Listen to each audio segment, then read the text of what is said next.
Hey, this is Catherine and Katie, and we are here to give you the 411K. Cheers! In today's episode of the 411K, we are speaking with Aditi Shekar. Aditi is the founder and CEO of Zeta, a free tool that helps couples master their money together. After spending 15 years in product development, Aditi decided to focus on personal finance for couples and families. In her spare time, she likes to dream about being the future Indian Oprah. To keep her skills sharp, she co-hosts a podcast with her husband called The Money Date.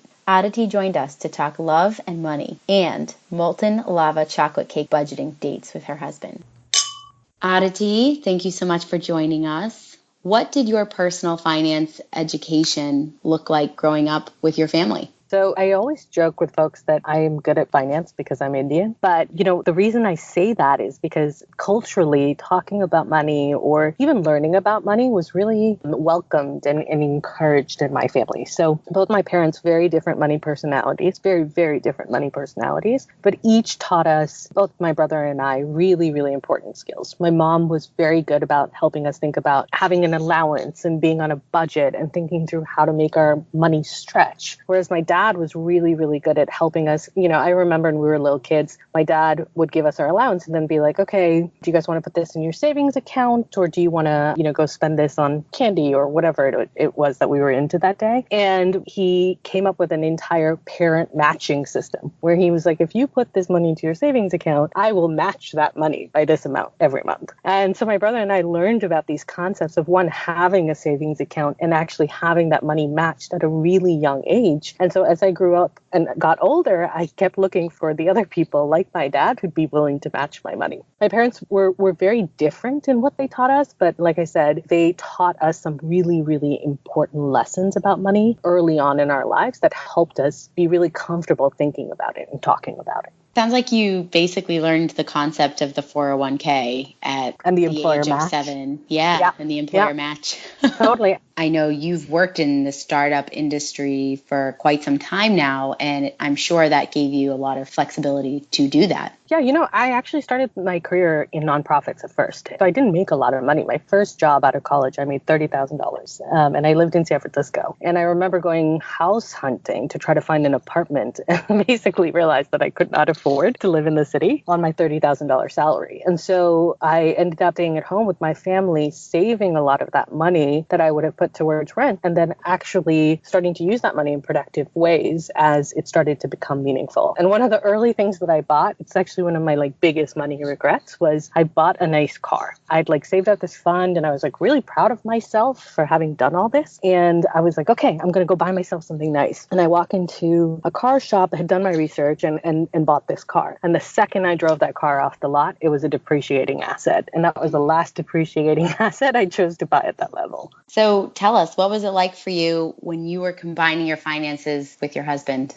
As I mentioned, I like talking and thinking about money, and my husband is the exact opposite human being. When we first started dating, we were in college. We were college students, and neither of us had any money. And we were both actually pretty budget conscious. So I remember in the early days of our relationship, I was like, hey, babe, I would like to split everything 50-50. And he was pleasantly surprised. He was like, oh, cool, thanks, babe. And as our relationship sort of went on, that it set a really nice tone for us, where we never really thought about one person trying to cover the other person, but we just always split things to the best extent possible. As our relationship evolved, that pattern continued. So when we first moved in together, we'd been together for about 6 years, and we moved into our first apartment in Brooklyn, New York. That was the first real moment of reckoning where suddenly, even though you have very different money personalities, you have to start making some really clear decisions about what you're going to spend money on. And the first decision was rent. My husband was a PhD student at the time and, made a small PhD stipend. And I had a job at a tech startup and was making significantly more money. So one of the most important discussions we had in the early days was how much can we actually afford to spend on rent? And does it feel fair for us to continue splitting that 50-50? And in that case, it didn't. So, I said, hey, babe, let me cover more of the rent because I want to live in a nicer apartment than maybe something that you're willing to put up with. But one of the things that stayed true to our relationship throughout this entire process is that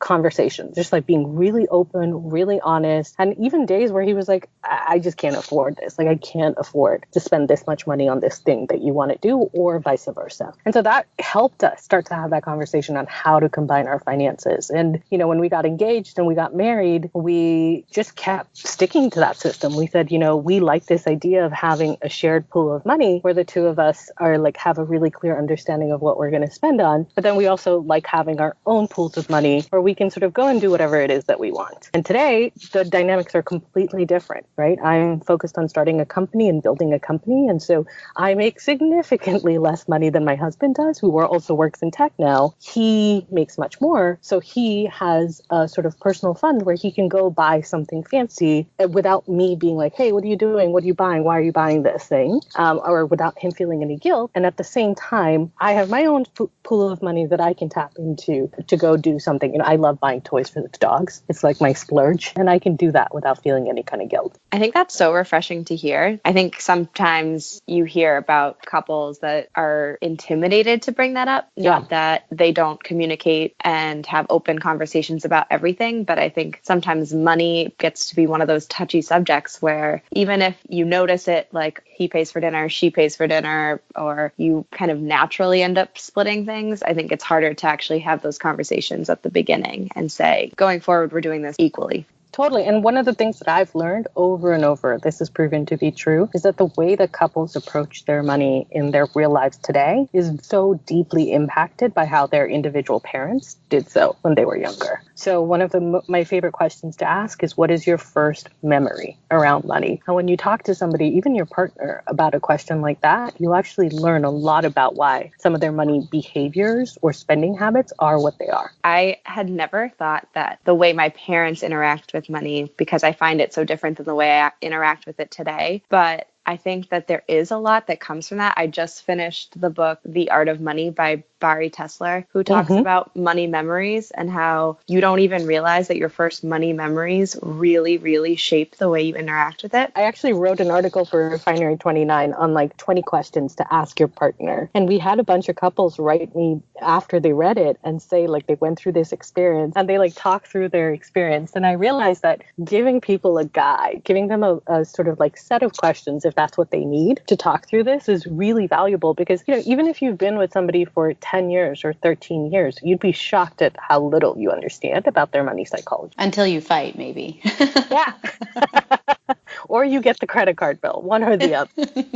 Working. But let me tell you guys a story about something that didn't work. Early on in our relationship, Dahmer was, very laissez-faire with his money, even though he didn't have much, whereas I was like really disciplined with my money because it was how I thought about things. We had this shared credit card that we got when we first moved in together because we needed to charge things like groceries and stuff for the dog and so forth on something. And we didn't want to constantly just Venmo money back and forth to each other. We got the shared credit card and I would get these bills at the end of the month that were, a few $1,000s. And I was like, babe, what the hell is going on? Like, why are we spending this much money? And because Dahmer wasn't as money minded, my strategy was to say, hey, I think you should take responsibility for the credit card bill, learn good financial habits. And as a result of that, every single month, you forget to pay the bill on time. And we didn't incur a fee. And it would lead to a fight. And I'd be like, what? How can you not do this? If you can't be responsible with a credit card bill, how can we have children in the future, And so it just didn't work. And upon reflecting about it many years later, when I took back the ownership of the credit card bill, I realized that I was trying to force him to become really good with money rather than just saying like, hey, this is my strength. Why don't I just lean into this? And instead inform him about what's going on and how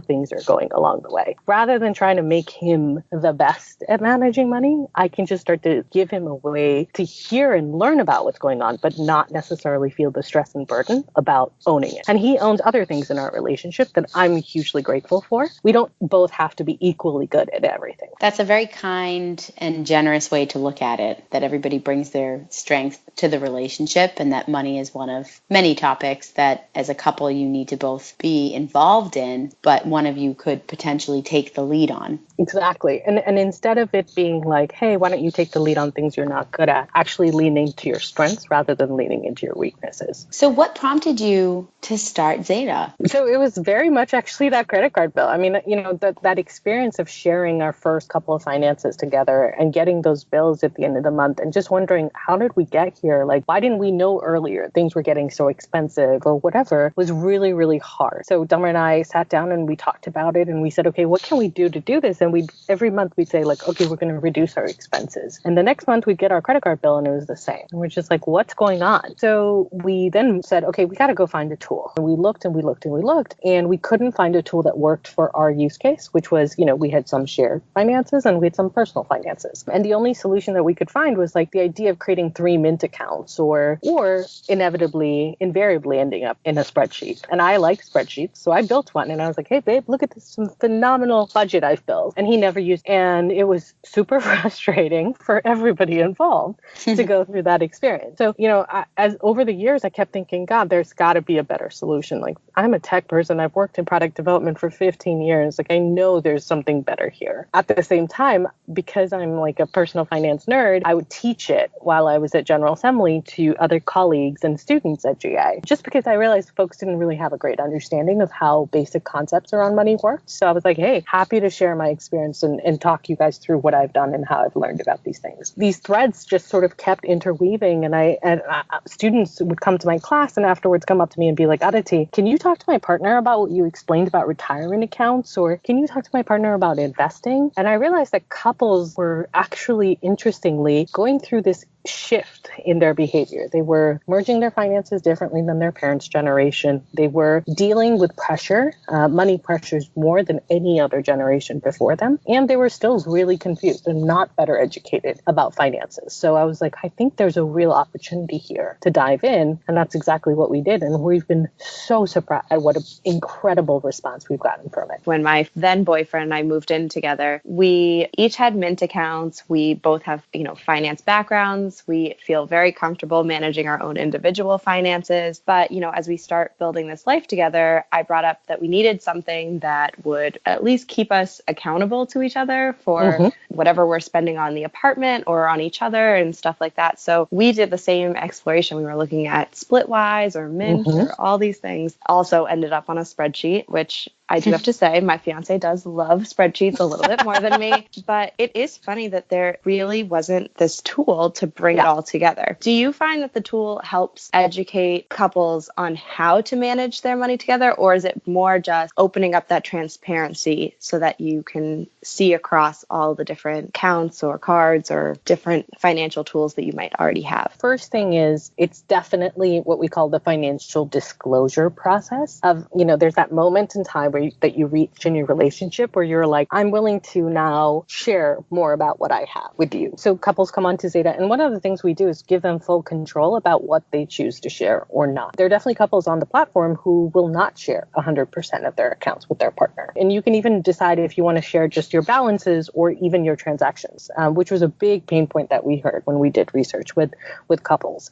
The second part is really like helping you get a sense of what's happening as you're going through it. Because most people, when we talked to them, said, oh yeah, I sit down and look at my finances either weekly or monthly or quarterly sometimes to understand what's going on. But what we wanted to do was just be able to give you insight into what's happening any second of the day that you wanted to check in on things. Also give you a sense of what was going to happen at the end of the month. So, being proactive about your money rather than being reactive to it. So very much that experience that I had where at the end of the month, I'd get the credit card bill and be like, how did we get here? And trying to solve for that experience. Right. And the third thing is actually around communication. So a lot of couples were fighting or stressing about money over missed bills or ownership and accountability, or even just saying like, hey, I'm the one handling all the finances, but you're swiping the card just as much as I am. And yet all the accountability sits with me. So having more clarity and communication about where we are as a team team rather than it feeling like it's my responsibility to constantly communicating to you about what's going on. And so that's been huge for couples on the platform who are coming in and they're just like, hey, I want to be able to easily ask my partner about an expense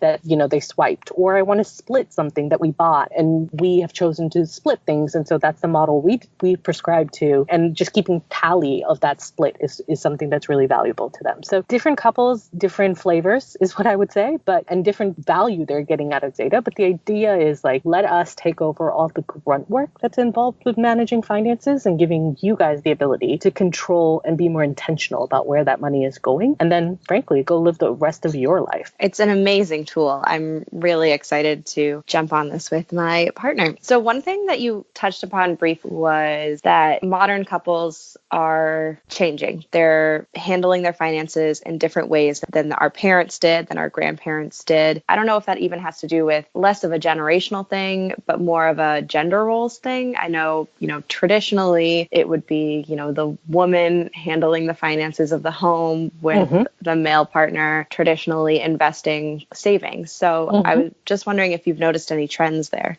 There's definitely a generational shift in how people manage their money, or how couples in particularly manage their money. And it's driven by a few things. But the shift is that, in our parents' generation, 70% of them usually would put their finances together. Whereas in our generation, almost 70% of us choose to keep them apart in some ways. So it's a massive swing that we're seeing happen. And the things that are causing it are a couple of things. First, our parents' generation tended to be single income, whereas many, many millennial couples are actually dual income. That has caused women and men equally to be bringing money into a relationship, and as a result of that, wanting to take some ownership over that money, and also not necessarily putting all that money together always. The other thing we're seeing is people are waiting longer to get married, and they're dating more. And because millennials will have somewhere between 4 to 6 serious relationships before they settle down with their partner. And so what's happening is you are starting to see a commingling of finances somewhat earlier on in some relationships, and then a sort of full merging of finances later on in a relationship. So because people are waiting longer to get married, they're just choosing to merge their finances differently. And they're coming into a lot of these relationships with established assets, established liabilities that they don't necessarily want to fully combine. So to give you a very concrete example, I talk to couples all the time who bring, let's say, student loan debt into a relationship. And I've heard many times either partners say, hey, I, brought $200,000 of student loans into this relationship, and I just don't want my partner to be accountable to it. There are other partners who are, their partner may feel completely comfortable being accountable to it, but the partner who's bringing it in sometimes is hesitant to do that. And the same thing with assets. And then the last thing is we're also seeing a lot more people get divorced and get remarried. And so you're also seeing these like modern family dynamics that, in our parents' generation weren't as prevalent as they are today. There's so many different dynamics or financial baggage that every partner is going to be bringing to the table. Absolutely. And I actually should have mentioned the fourth is, even though gay couples have a lot better protections now, they tend to not merge their finances 100% because they didn't necessarily have the same legal protections of marriage that straight couples got to enjoy. So that was another segment of the population that was driving this like separate money lifestyle than we've seen in the past. And our thesis is it's actually irrelevant to me how you choose to merge your finances. Like if you're a couple who believes that it needs to be all together because that's what makes you feel most like a team, go for it. If you're a couple who's like, no, I know myself and I know that I will never be 100% comfortable with my partner having full access, you do you. Like, I don't really want to dictate to you how you should do it because like we talked about, personal finance is such a personal decision. It is such an emotional decision that's rooted in so much of our history that I don't want to mess around with that. What my thesis is irrespective of the way you manage your finances, we're here to support. And how do we do that in the most productive way possible? That's what we want to make happen with Zeta. I do remember coming into my marriage just assuming we would have separate accounts, and we did for quite some time. And then we ended up creating a joint account because we needed to manage, rent and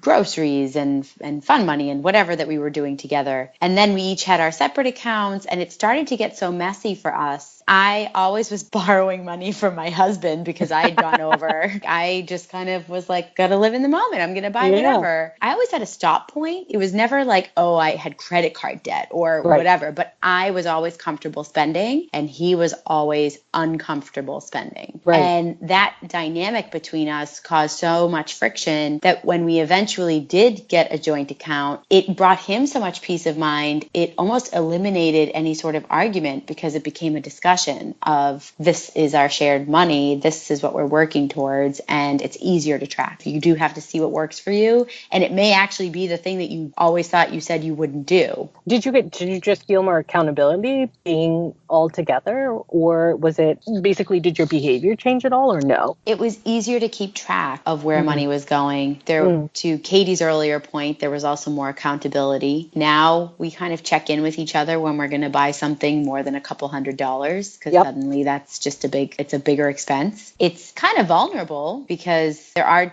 times that I choose to spend money on things that I know my husband thinks is either irrelevant, unnecessary, just extra added things that he just can't really prioritize or wouldn't really prioritize. But it really forces us to talk about it because we're looking at the budget every month and we're seeing which categories we're over and under on. We had that exact same dynamic where we had different spending personalities. And so I was like, look, babe, you're always going to be the person who's like comfortable in walking into J. Crew and buying a full price sweater. The Indian in me cannot handle it. Like, I'm like, where's the sale rack? Where's the discount? Tell me how much money it was just like a dynamic. And he wouldn't even think twice about it. And so I was like, look, I just, for my own peace of mind, we can put the majority of our expenses into our shared pool, but I just need some like control. I need to know that it's never going to go over this amount, or even if it does, I can see exactly what's happening.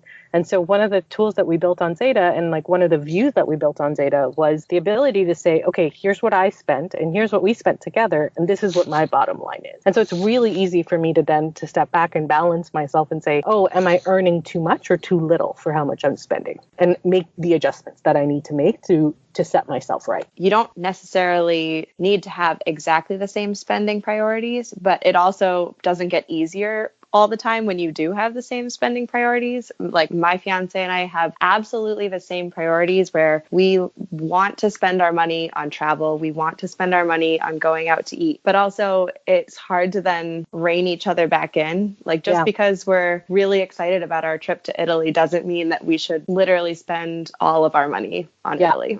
You know what I mean? Absolutely. So I think having even the third party, which could be the Zeta tool, to check us in and be like, okay, well, I'm glad you both enjoyed that, but here's the stop line.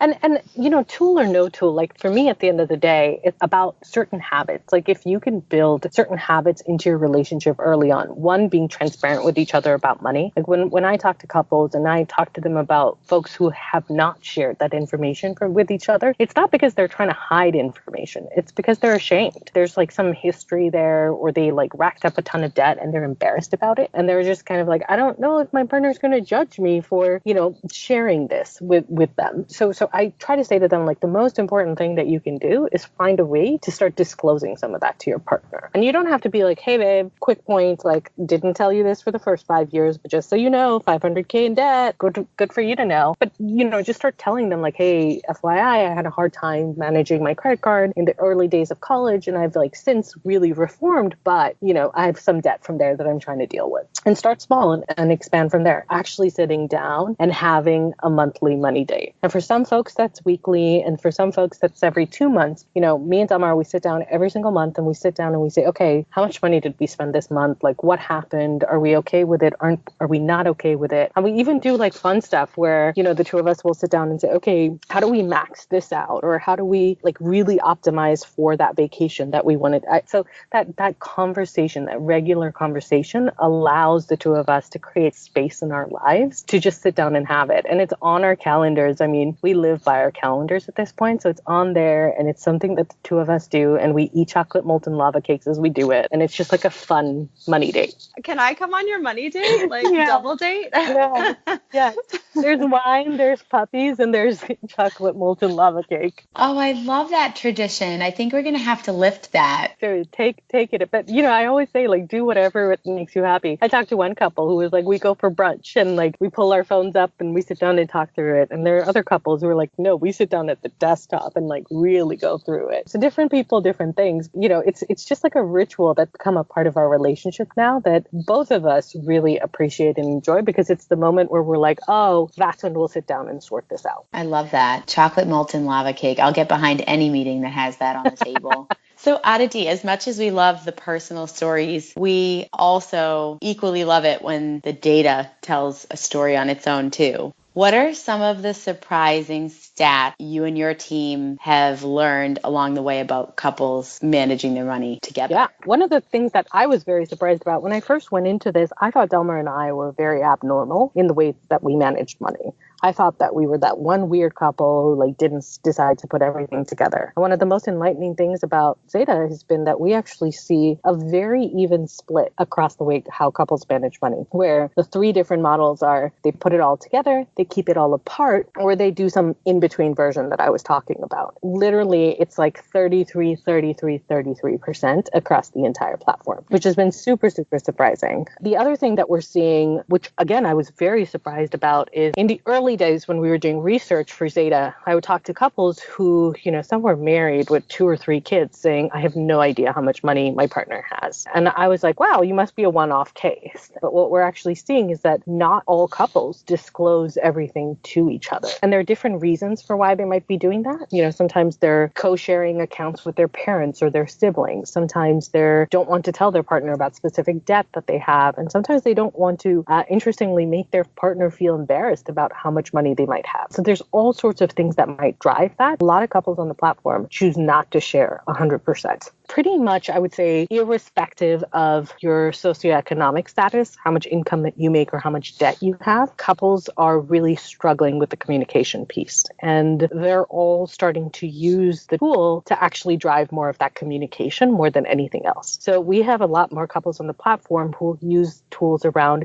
for example, we have a memo feature where you can ask your partner about a specific transaction or a specific bill. Or we have a task feature where you can create a task for your partner. So we're seeing them use a lot of those features more than, say, using budgeting. Though even budget is valuable to them, but they're like, yeah, but I actually really just want to get on the same page about money with my partner. I think there was a Bank of America study recently that said something like only 1 in 3 or 1 in 5 couples, they know what the other partner makes, which was mind-blowing to me. Really? Yeah, something crazy. And the other thing that is also really interesting to me, the TD Bank does a phenomenal survey on love and money every year. And one of the things that they have seen is that millennials, we're dealing with more debt as a generation than any other generation before, primarily because of student loans, but definitely credit card as well. And what they're seeing is that millennials don't have issue with dating other millennials who have credit card debt or any kind of debt, but they have issue with not knowing about it. There's this honesty and transparency piece that's actually really important to young couples, but they're less worried about the actual realities of money.